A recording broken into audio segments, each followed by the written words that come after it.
where the people were carried there, and they would stay there 70 years, and then what? All right, they would return back to the Promised Land in stages. You have that in Ezra and Nehemiah and Esther, where they come back in stages. Then what? Okay, so they come back from that captivity, and there's about 400 years of silence, and that's pretty stark, isn't it? We look at all these prophets, that means the voice of God being heard, or God speaking through these different voices, these different prophets. Like Hebrews chapter 1 said, God who at sundry times and in divers manners spake in time past unto the fathers by the prophets. But he hath in these last days spoken unto us by his Son. So he reminds them that God did speak to them through the prophets. But then 400 years, nothing. Didn't listen. You know, can you remember that developmental process you went through when you couldn't wait to get away from home and get away from your parents, and nobody's going to tell you what to do? And then nobody told you what to do. You know, you're like, what do I do? What should I do here? And you remember that. I remember it vividly. You remember that response? You know, it wasn't cruel saying, well, you're on your own, I'm not going to talk to you. He just said, I don't know. You know, that's a really serious decision you have to make there. But what should I do? Well, I can't really tell you what to do.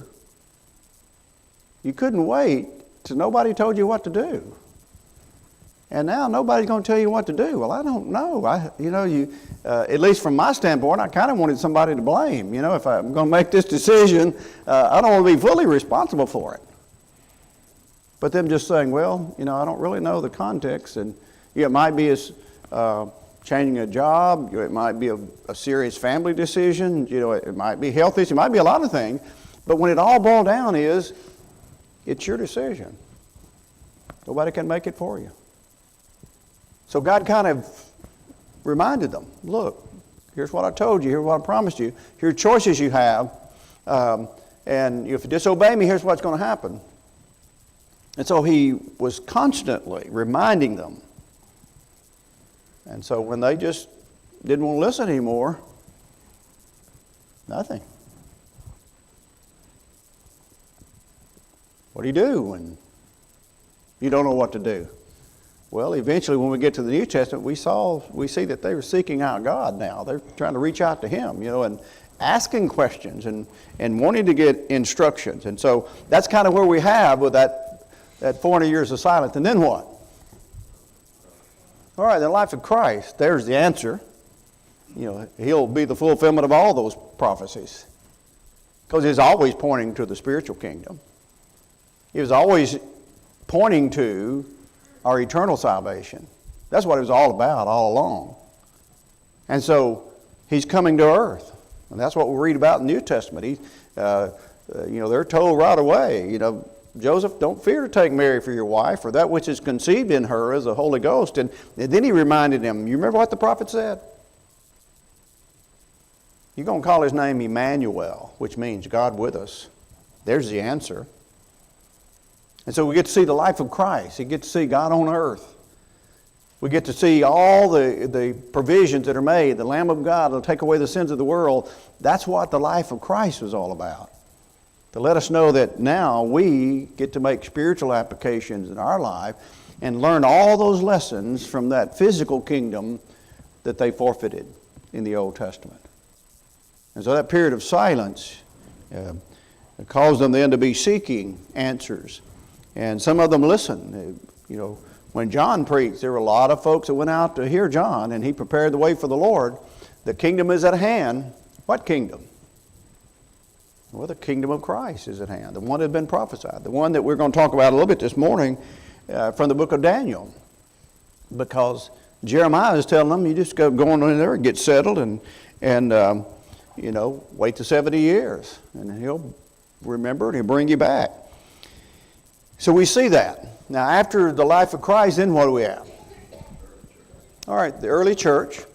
And particularly in the book of Acts, it's all about that evangelistic effort and establishment of these congregations. And then you have the epistles, where they set things in order in those congregations. They deal with different problems and issues within those congregations. So that's the order of things. Now, let's say the books of the Bible. Genesis, Exodus, Leviticus, Deuteronomy, Joshua, Judges. All right. Hey, hold on now. I think we left off at 1st and 2nd Samuel. I think there's a little pause there. So 1st and 2nd Samuel, and then what? 1st and 2nd Kings, 1st and 2nd Chronicles, Ezra, Nehemiah, Esther. Song of Solomon, Isaiah, Jeremiah, Lamentations, Ezekiel, Hosea, Joel, Amos, Obadiah, Jonah, Micah, Nahum, Habakkuk, Zephaniah, Haggai, Zechariah, and Malachi. I've told you this 100 times, but it's always, if you're ever sitting close to Denise and we're saying the Bible, when she gets to the minor prophets, she'll run off and leave you. When she's a little girl, they had at Vacation Bible School, the last day of the Vacation Bible School, the teacher presented to the class. Members of the class had to learn different portions of the Scriptures. The books of law, Genesis, Exodus, Leviticus, and Numbers, and Deuteronomy. Somehow she got the minor prophets. And so she memorized those, and they had to stand up, and when it got their turn. And boy, when she gets there, she learned those as a child, and she's off and running. Little Bobble maybe just before then and right after then, but when you get to the minor prophets, she's home. She's got that down pat. Those were always the ones that I struggle with a little bit, what order they come in. And Paul's done a good job in looking at this time lapse kind of thing we have, and taking them, even though they're not in chronological order in our Bible, taking those prophets and say they fit right here. They prophesied just before the captivity, or they prophesied when the kingdom was divided, and so Jeremiah was during that time, before and during the captivity, but he wasn't in captivity. He had to deal with some of the dregs of, not saying that disrespectfully of humanity, but I'm just saying Babylon took all the enlightened, educated, spiritually focused people into Babylon. And they left the ones that didn't really identify as being much, And so that's who's kind of left behind. Those that never really dedicated to start with, and those that have grown accustomed to idolatry. And so that's who Jeremiah pretty much is left with, is those just kind of giving up on things. But he's telling them what's going to happen, and he weeps over it. They're very cruel toward him, but he keeps bringing them back. Jeremiah kept bringing their minds back to, really what they ought to be focused on. And one of those passages is in Jeremiah chapter 10, verse 23, when he said, "O Lord, we know that the way of man is not in himself. It is not in man that walketh to direct his own steps." That little illustration we gave a little earlier, when we just don't want anybody telling us what to do, doesn't take you long to think, I need to know what to do. How do I make good decisions? And we find out really quick, we don't have all the answers, don't we? We have to consult with someone who can help us make those decisions. And when it comes to spiritual matters, there's no other person, no other being to consult with but God.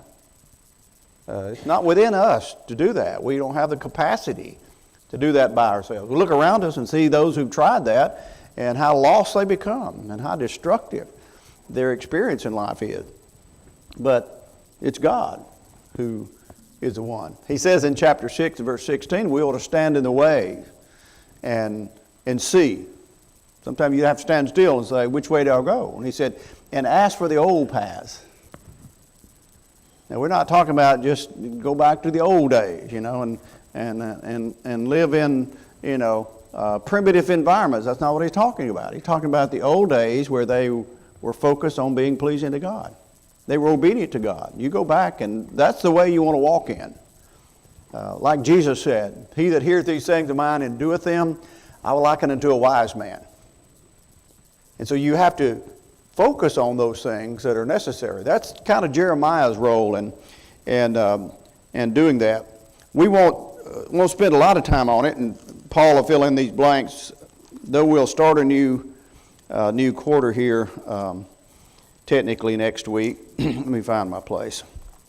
I might have to send my Bible off and get it rebound here before I lose a page. Thought I had it marked.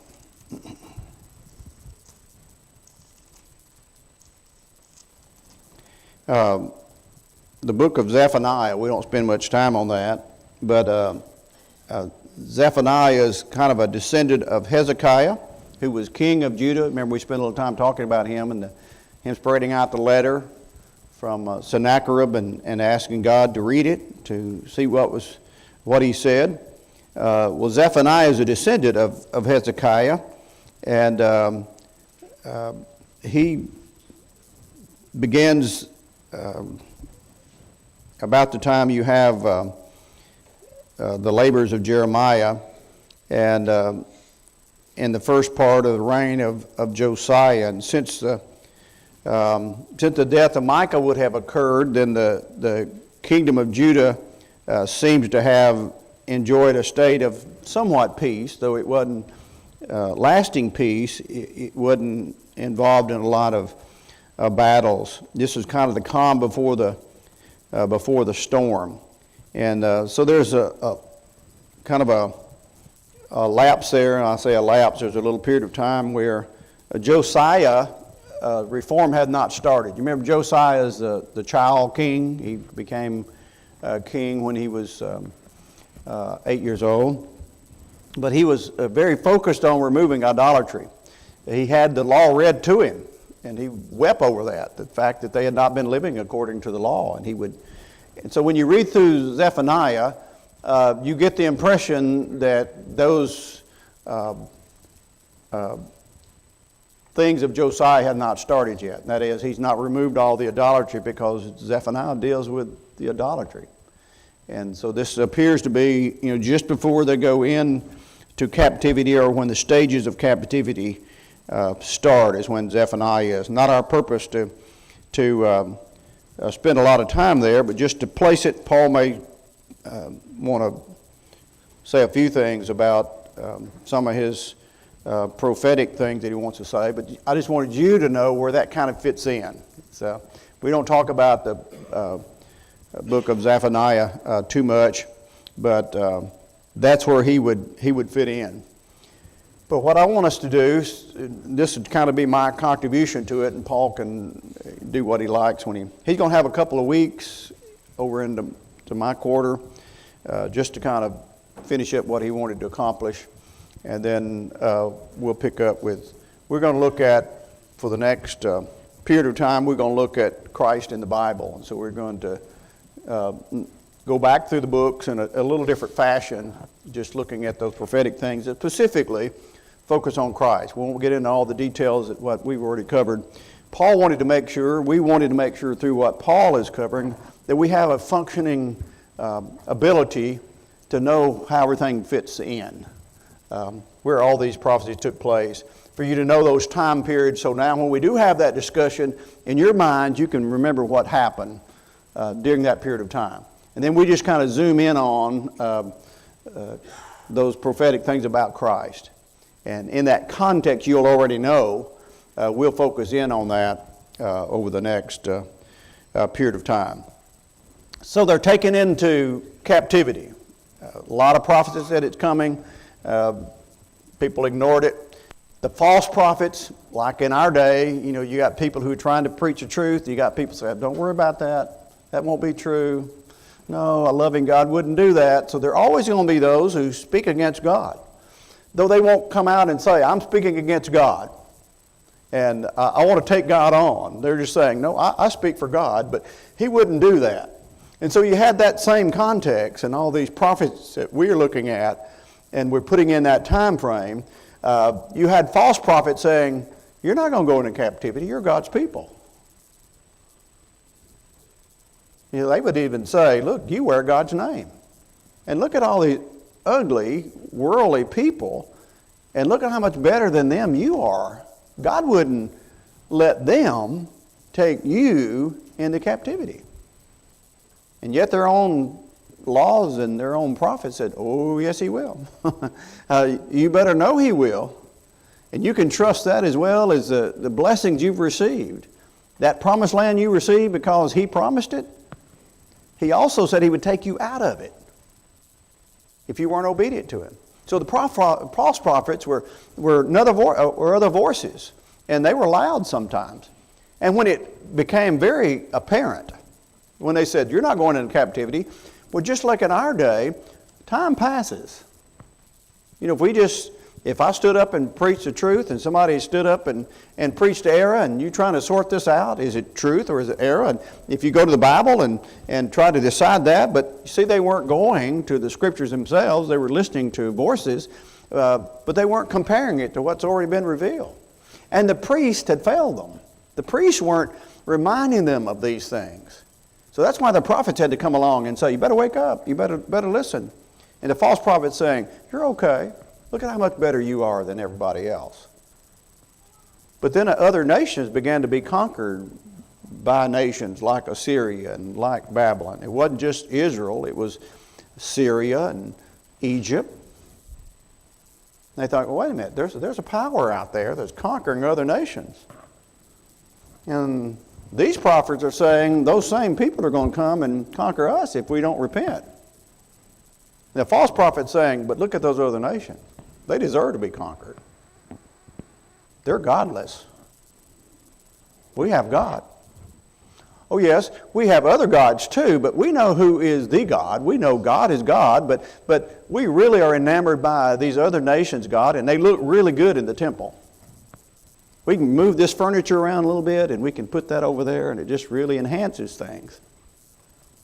And you'll have those last prophets like Jeremiah say, you've been saying we're the people of God. You've been saying we are Jerusalem. You've been saying the temple of the Lord. When you walk in the temple of the Lord, you have idolatrous images in there. And here who's not in there. The Lord is no longer there.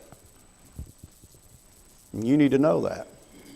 And the false prophet, oh yes He is. Yes He is. And we can speak for God and it's going to be okay. So when these other nations began to be conquered, what they began to say, they had to adjust. You ever notice that even in our day, those who claim to preach truth, when their truth that they proclaim doesn't really come to pass, like if they take some prophecy of Daniel or Ezekiel or even from Revelation, they'll say, this is happening in our nation, so that means this is going to come to pass, and this ruler here means that it fulfills this prophecy, and it doesn't come to pass. What do? They tweak it, they adjust it. So, well, that really wasn't the person I thought they were going to be, but there's coming one who will do that, and that will be the last day, because they don't know. And so they said, well, it may be that this nation conquers us the way it's conquered Egypt and the way it's conquered Assyria, but Babylon's not going to conquer God's people. And if they do, when it became obvious, oh yes they will. Because they came and began to take the riches out of Judah and take the gold out of the temple. So the false prophet had to say, well, it may be that we go, but here's what you can be assured of. They went from saying you're not going to say, well, you may go, but you only stay a couple of years. He wouldn't let you stay a long time. How long did He say? 70 years. How long did He mean? 70 years. And so those who were taken to begin with were those who would know that, like Daniel and Shadrach, Meshach, and Abednego. They would be those who were trained in the law. They would be those who the Babylonians would see as the most educated people among the Israelites. And when they're going to take them captive and they wanted them to work in their kingdom, they wanted them to be bright. And these people already knew languages and they had been tested to have great insight. And so they were taken first. And what did they do? They didn't meet in their cells and plot insurrection. To say, I paid attention all the way to Babylon. I know where all the refreshing places are. If we got to go home, that we can make our way back home. They didn't say, look, as soon as they let their guard down, here's what we're going to do to get away. They went there with the purpose of staying 70 years. If they lived that long, they knew they were going to be there. They weren't going to rebel against God. To try to go back to the promised land would be saying, we're not going to stay here as long as God told us to. They said, we're here. We know why we are here. And so we're going to make sure we're the very best people we can be for God. And so that's the way Daniel opened up. You kind of have to have that frame of mind and realize that everything that's happened and all the opportunities they've been given. And then finally people like Jeremiah said, time's up. You're going, just get packed and be ready. That's what's going to happen. And you go ahead and settle in while you're there. When you get to Daniel chapter 1 and verse 8, it said, and Daniel purposed in his heart that he would not defile himself with the portions of the king's meat, nor with the wine which he drank. Therefore he requested of the prince of the eunuchs that he might not defile himself. So there was a purpose of mind of Daniel. He knew why they were there. He knew how long they were going to be there, but he knew there was going to be some challenges while he was there. He didn't go there thinking, well, we're captive, so we're just going to do what we're told to do. He said, there's some things that I can't do. God won't let me do them. And it's not only that I want to make sure that I survive in this land, but I want to make sure I'm pleasing to God wherever I am. The indications are that's who Daniel and Shadrach, Meshach, and Abednego were when they were in the Promised Land. They were faithful to the Lord, though their fellow citizens were not. Their leaders were not, but they were. But they were taken into captivity, and so they stayed focused in their lives. And you and I can learn those lessons. Sometimes life doesn't turn out the way we'd like for it to turn out. And we can read between the lines and say it's because our nation's failed to do this, or we no longer prioritize that, and we've not been seeking God's kingdom first, and maybe our circumstances change, and we maybe even recognize our circumstances probably not going to better themselves. We're not going to get certain things back. Not going to get our health back if we violated God's principles and damaged our health. Likely not going to get our health back. But what are we going to do from here? Daniel said, I'm not going to defile myself with the things that these people eat. But he didn't rebel. He didn't lead an insurrection and say, we're getting out of here. He went to the person who was seeing that they were to be fed, the meat and the refreshments that the king said they had to be fed, and he said, can we do this? Now, if he said no, Daniel likely still wouldn't have eaten the food of the king, and he would have taken whatever punishment that he'd had to take, but he reasoned with the eunuch and said, just let's have a test time. Let us eat what we're allowed to eat. And you feed everybody else what you're supposed to feed them. And at the end of that 10 days, let's test that and see if we don't fare very well, then you'll know what we're doing is not going to work. But they did better than everybody else. And the essence and the moral of that story is they knew they went into captivity. They knew why they were there. But while they were there, they wanted to make sure that they represented God while they were there. I want to get to that point in my life where that's my focus. No matter what happens, that I'm willing to say, look, I want a purpose in my heart, that I do the right things in the right way. And at verse 17 it says in that first chapter, as for these 4 children, God gave them knowledge and skills in all learning and wisdom, and Daniel had understanding in all vision and dreams. And now at the end of the days that the king had said he should bring them in, then the prince of the eunuch brought them in before Nebuchadnezzar, and the king communed with them, and among them all was found none like Daniel, Hananiah, Mishael, and Azariah. Therefore stood they before the king, and in all matters of wisdom and understanding the king equipped them to be, and found them 10 times better than all the magicians and astrologers that were in the realm. And Daniel continued even unto the first year of King Cyrus. You see, it'll be a long period of time before the Israelites go home. And so from the early part, when Daniel's a very young man, until he's a very old man. We've already studied through the book of Daniel, so we won't look at all the details of that. But just know when we're looking at how these things fit in, that these are the ones who experienced it, the 70 years of captivity. Daniel experienced all of it. He was one of the first ones that were taken out of the promised land, first one taken into captivity, and he was there the whole time. And when you look, he prospered well. Not because he promoted himself, but because he purposed to serve God while he was there. And God then used him, and that's what you and I need to do. I try to pray all the time when I'm praying for our nation and for leaders and for circumstances.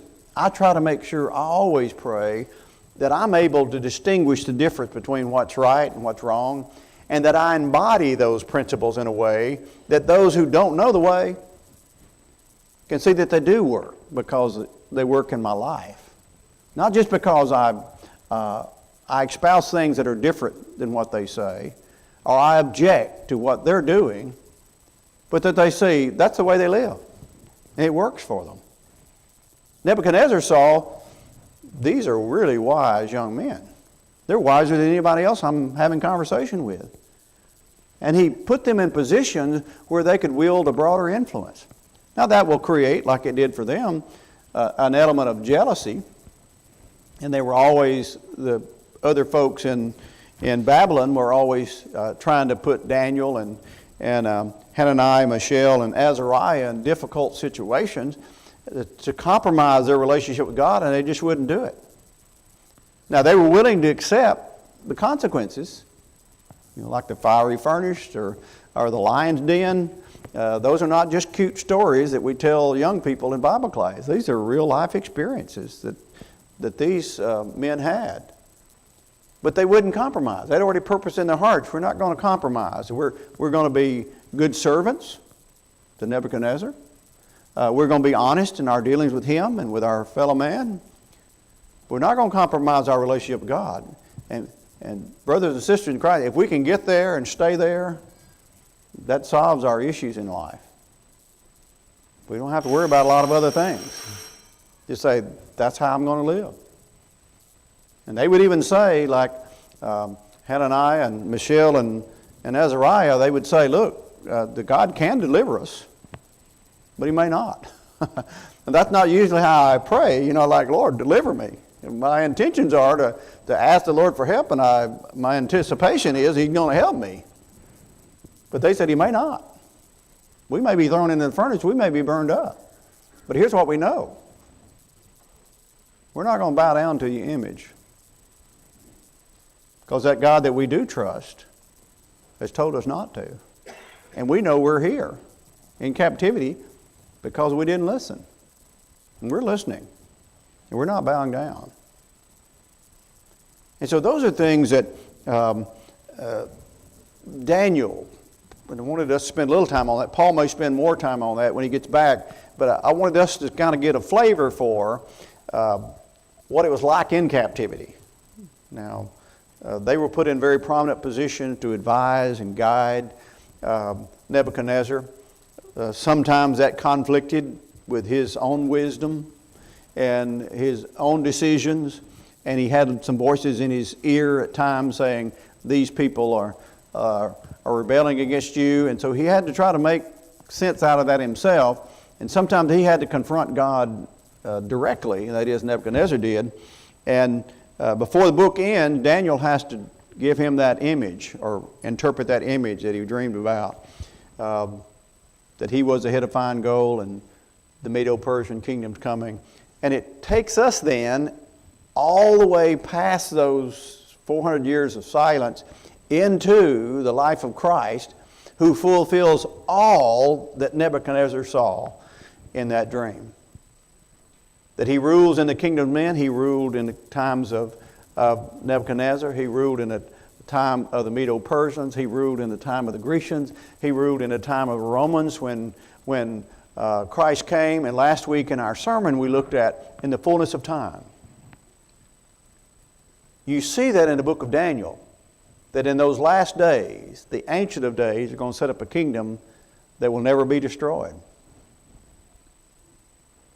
Guess whose kingdom that is? That's the kingdom of Christ. So when we're reading through this, let's not lose it. We want to keep this framework in mind so we can kind of know where these books fit in, what time of history it was for those people. So when we are able then to get to not just the life of Christ, but we get to look at the New Testament church and the letters that are written to them, we can see the application of these principles.